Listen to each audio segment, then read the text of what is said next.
तो अस्सलाम दोस्तों, जय हिंद, नमस्ते, सत श्री अकाल। तो कैसे हो दोस्तों? उम्मीद करता हूँ आप बहुत अच्छे होंगे दोस्तों। तो DNS24 इंडिया से देश की बात में आपका दोस्त नौसद अंसारी।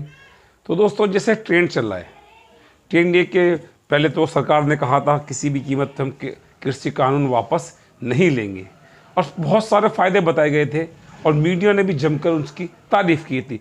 लेकिन अब जब वापसी ले लिए, क्यों ले लिए, तो ठीक है जो लिए, लेकिन उसके प्लस जो चल रहा है कि सब शाहीन बाग बना देंगे, मतलब कैसी कैसी बातें जो वापस यूपी चुनाव में लाई जा रही हैं दोस्तों।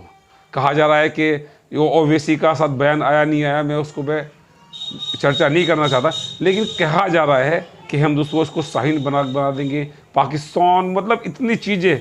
लेकिन जो सही में सही मुद्दे हैं दोस्तों, हमें आपको लगता है उनसे आपको रूबरू कराना चाहते हैं कि उन मुद्दों पर ठीक से बात नहीं हो रही है। योगी सरकार और बीजेपी सरकार इन सालों में क्या कार्य किए उसे नहीं गिना रही है दोस्तों।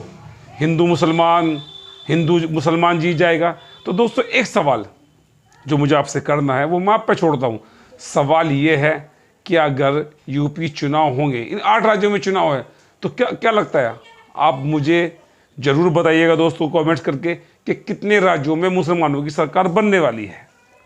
5% यादव मुख्यमंत्री बन सकते हैं, 15% दलित कई बार मुख्यमंत्री बन सकते हैं, लेकिन यूपी के अंदर 22% की आबादी मुस्लिम। तो दोस्तों, उनका हक क्यों नहीं मिल सकता? कहीं भी किसी मीडिया समूह में कोई चर्चा मुसलमानों पे नहीं है।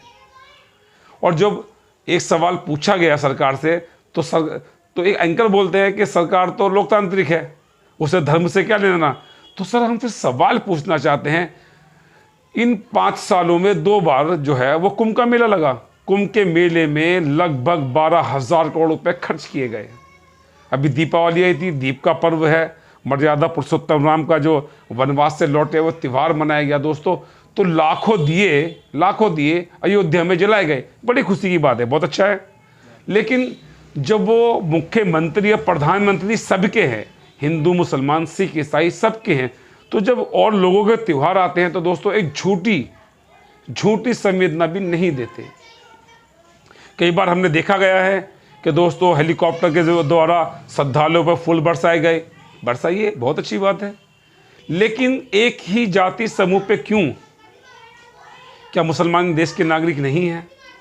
तो दोस्तों, जैसे सरकार ने बार बार कहा, और हमें भी लगता है लगभग 2 साल होने के लिए आए कि NRC CA से किसी की नागरिकता नहीं गई, तो दोस्तों फिर उसको वापस क्यों लाया जा रहा है? बड़े बड़े एंकर अमन चोपड़ा जैसे एक आतंकवादी एंकर जो मतलब कह रहा है कि देश नहीं झुकने देंगे, देश नहीं टूटने देंगे। तो दोस्तों, खासकर एक ही जाति पर अटैक कर रहे हैं, मुस्लिमों पर, कि साहब फिर से शाहीन बाग आ गया, टुकड़े टुकड़े गैंग। तो दोस्तों, इतनी सारी चीज़ें हुई हैं, तो सरकार उन पर कार्रवाई क्यों नहीं करती? एक मुसलमान जो कभी भी आंदोलन नहीं करता, ना ही वो नौकरी मांगता है, वो सिर्फ मांगता क्या है? मुसलमान को सिर्फ इस देश में क्या चाहिए? हमने कई सारे मुसलमानों से दोस्तों इस बात का सर्वे किया, उनसे बातचीत करनी चाहिए और उनसे पूछा आखिर तुम चाहते क्या हो। तो दोस्तों, उनके पास 3 सवाल थे। उन्होंने कहा कि हमें सरकारी नौकरी मिले तो ठीक, नहीं तो आई नो, और भी चीज़ों में पार्टिसिपेट होती तो ठीक है, लेकिन वो चाहते हैं कि हमारा जो वैभव बना रहे, जो उनकी आत्मकांक्षा है, जो उनका अस्तित्व है, वो बना रहे। जिस तरह से देखो कहा जाता है कि मुस्लिम कट्टरवाद, आतंकवाद, तो जो एज ए मुस्लिम मैंने पढ़ा है आतंकवाद, जिहाद के बारे में जहाँ तक मैंने पढ़ा है, जिहाद का मकसद है अपने आप की बुराई को ख़त्म करना। जिहाद है दूसरों की मदद करना। जिहाद है कि अगर किसी पे जुल्म हो रहा है उसके खिलाफ हथियार उठाना। लेकिन उस जिहाद को कैसे पर्पस में लाया गया है कि कट्टरवाद है, आतंकवाद है, दूसरों की हत्या करते हैं।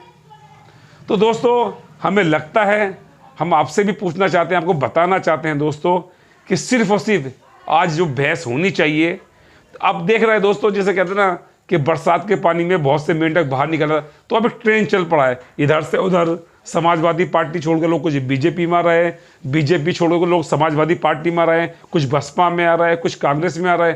तो दोस्तों ये आप भूल जाइए, ये आप भूल जाइए कि ये आपके जो है ना शुभ चिंतक है। इनको अपनी पड़ी है कि अपनी कुर्सी कैसे बचानी है, अपना बिजनेस कैसे करना है और लोगों में डर कैसे कायम करना है। तो दोस्तों क्या नहीं लगता आपको, जो लोग भूखे पेट सो रहे हैं उनकी बात होनी चाहिए, जो लोगों के पास काम नहीं उनकी बात होनी चाहिए। और तो हमें पाकिस्तान से मतलब क्या है? अब वापस से जिन्ना की एंट्री, वापस से। दोस्तों वैसे तो मैं पर्सनली आपको बोल दूं, मैं पाकिस्तान से बहुत नफरत करता हूं, बिल्कुल नफरत करता हूं। लेकिन एक चीज़ जो हमने देखी इस साल के अंदर, आपको पता होगा दोस्तों, कुछ आक्रमणकारियों ने एक मंदिर पर हमला कर दिया, उसको तहस नहस कर दिया, उसको तोड़ा गया। लेकिन उस पाकिस्तान की वो बात मुझे काफ़ी अच्छी लगी जो उसने वो किया। जैसे मैं फिर से कह रहा हूँ, मैं पाकिस्तान को लाइक नहीं करता, आई हेट पाकिस्तान, बट लेकिन जो उसने किया वो वाकई सबने सराहा, सराहने योग्य भी है कि पाकिस्तान के चीफ जस्टिस खुद स्वयं उन्होंने संज्ञान लिया। चीफ जस्टिस ने जो उस मंदिर पे हमला हुआ था, जो बहुत गलत था, पूरे देश में इसकी निंदा की गई, हमने भी इसकी निंदा की थी दोस्तों। लेकिन वो बेहतर चीज़ क्या लगी, पाकिस्तान के चीफ जस्टिस उन्होंने खुद उसका स्वयं संज्ञान लिया और जितने लोग थे उनकी तहकीक कर कर उनको पकड़ा गया। और दोस्तों लगभग रैंसम जो है लगभग 2.5 करोड़ के करीब की वो रकम उनसे वसूली गई। और दोस्तों उस मंदिर को फिर से सजाया धजाया गया और उसकी ओपनिंग में खुद चीफ जस्टिस वहाँ पहुँचे। तो दोस्तों ऐसी कुछ चीज़ें हैं, तो दोस्तों हमें भी लगता है कि हमारे देश में ऐसी चीज़ें होनी चाहिए। आज नरसिम्हन सरस्वती जैसा एक आतंकवादी क्रांतिकारी क्या कहते हैं वो लोग दोस्तों, कि हिंदुओं को बेहतर से बेहतर हथियार खरीदने चाहिए। आखिर वो रक्षा किस चीज़ से करना चाह रहे हैं? अगर वो हिंदू अपनी रक्षा स्वयं करेंगे तो दोस्तों जो हमारे देश में जो लोकतांत्रिक प्रक्रिया है, जो शासन प्रशासन है, जुडिशली है, तो उसका क्या महत्व रह जाएगा दोस्तों।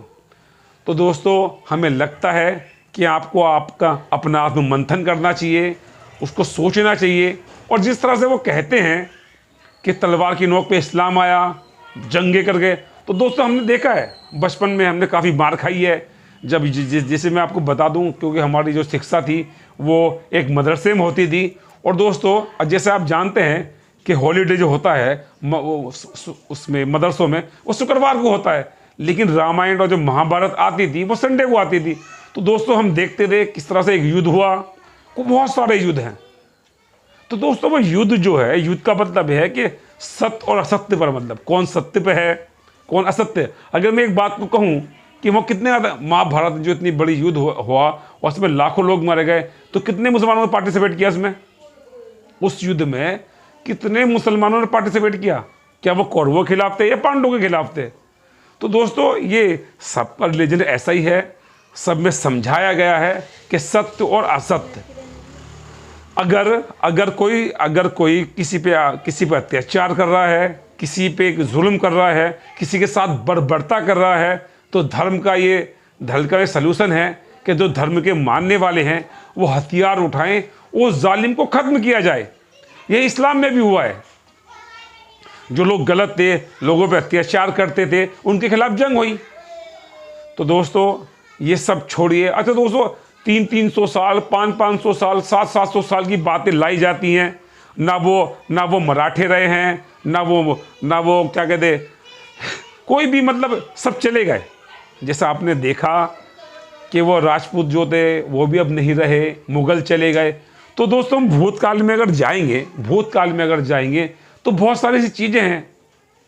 जो राजा थे वो आक्रमण करते थे अपने राज्य का विस्तार के लिए, उन्हें धर्म से मतलब नहीं था। अगर धर्मों की बात की जाए तो अकबर के 9 रत्नों में से 5 रत्न हिंदू थे और उनके जो सेनापति थे मान सिंह थे।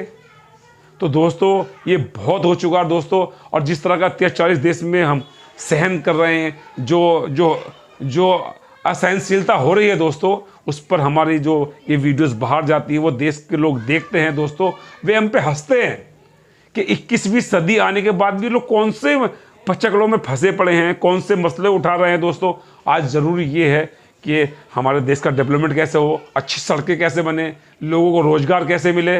तो दोस्तों आ गए हैं वो लोग फिर से, आपका 1500 में वोट खरीदना है, एक क्वार्टर में आपका वोट खरीदना है। तो दोस्तों आप होशियार हो जाइए, सावधान हो जाइए और सोचिए कि क्या हमें कैसी सरकार चाहिए, जो सरकार सबको साथ लेके चले, सबकी बात करे। तो इसी के साथ तो दोस्तों हमारे चैनल को लाइक और सब्सक्राइब कीजिए। दोस्तों आज मुझे बहुत खुशी हुई, एक बच्चा, छोटा सा बच्चा आया, उसने आगे मुझसे सलाम किया, कहा सर मैं आपकी वीडियोस बहुत देखता हूँ, मैं आपका फॉलोवर्स हूँ और आप बहुत अच्छी वीडियो बनाते हैं। तो ये सुनकर बहुत अच्छा लगा दोस्तों। तो हम चाहते हैं कि आप हमारे चैनल को DNS24 इंडिया को सब्सक्राइब करें, लाइक करें और लिंक इसका शेयर करें। और दोस्तों जो हम वीडियो आपके लिए बनाते हैं कमेंट जरूर कीजिएगा दोस्तों। तो DNS24 इंडिया से मैं आपका दोस्त नौशाद अंसारी, जय हिंद।